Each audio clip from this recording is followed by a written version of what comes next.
অন্তর্বর্তী সরকারের গঠিত নারী সংস্কার কমিশনের অত্যন্ত ইসলাম বিরোধী, সমাজ বিরোধী, শুধু ইসলাম বিরোধী নয়, অন্যান্য ধর্ম বিরোধী এই জাতিসংঘ মুসলিম ধ্বংসকারী সংঘ চুপচাপ বসে আছে, মাঝে মাঝে নিন্দা জ্ঞাপন করে। এই নিন্দা তো কোনো কাজে আসবে না। আমার পেটে ক্ষুধা, খাদ্যের দরকার, অসুস্থ ঔষধ দরকার, ঘর নাই ঘরের দরকার, আশ্রয় নাই আশ্রয়ের দরকার। নিন্দা দিয়ে কিছু হবে না। কাজে আমরা চাই গোটা বিশ্বের যত সংস্থা আছে সব ঐক্যবদ্ধ হয়ে ফিলিস্তিনের পক্ষে দাঁড়ানো। আমরা আরামে আছি, কিন্তু অত্যন্ত নির্মম এবং হৃদয় বিদারক দুঃখের বিষয় হলো আমাদের মতো হাজারো ভাই, হাজারো বোন, হাজারো মা, হাজারো ছেলে, হাজারো মেয়ে, হাজারো স্বামী, হাজারো স্ত্রী অত্যন্ত দুর্বিষহ জীবনযাপন করছে গাজা এবং ফিলিস্তিনে, রাফায়।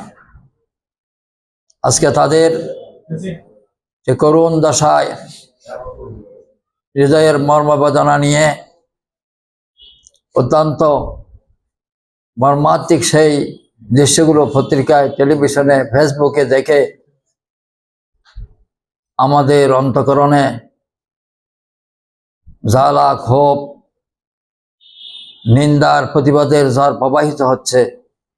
অন্তর্বর্তী সরকারের গঠিত নারী সংস্কার কমিশনের অত্যন্ত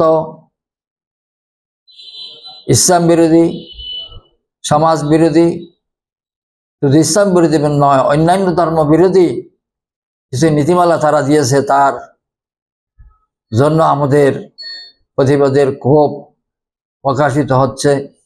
অন্তর্বর্তীকালীন সরকার দেশের অনেক ক্ষেত্রে সফলভাবে কাজ করে যাচ্ছেন। তবে সম্প্রতি অন্তর্বর্তীকালীন সরকারের অধীনে নারী সংস্কার কমিশনের সদস্যগণ নারী অধিকারের নাম দিয়ে কোরআনিক, ইসলামী পারিবারিক আইন ও উত্তরাধিকার আইন ইত্যাদির ক্ষেত্রে এদেশের 92% সংখ্যাগরিষ্ঠ মুসলমানদের ঈমান ও আকীদার উপর আঘাত করেছে। আমরা এর তীব্র নিন্দা ও প্রতিবাদ জানাই। মুসলমানদের ঈমান, আকীদা, সভ্যতা, সংস্কৃতি বিরোধী বিজাতীয় কোনো সংস্কৃতি ও আইন এদেশের সংখ্যাগরিষ্ঠ মুসলমান কোনোভাবেই মেনে নিতে পারে না। আপনাদের মাধ্যমে অন্তর্বর্তীকালীন সরকারের প্রধান উপদেষ্টার নিকট আমরা নিম্ন দাবিসমূহ পৌঁছে দিতে চাই। 1.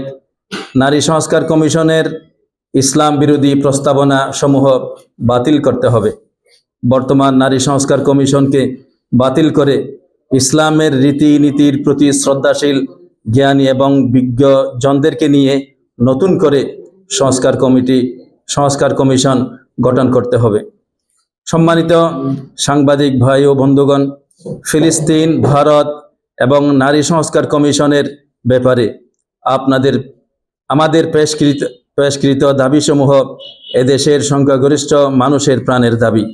আমরা আশা করব আপনারা উক্ত বিষয়গুলোকে যথাযথভাবে মিডিয়ার মাধ্যমে প্রধান উপদেষ্টা, দেশের জনগণ এবং আন্তর্জাতিক অঙ্গনে পৌঁছে দিয়ে আমাদের সহযোগিতা করবেন।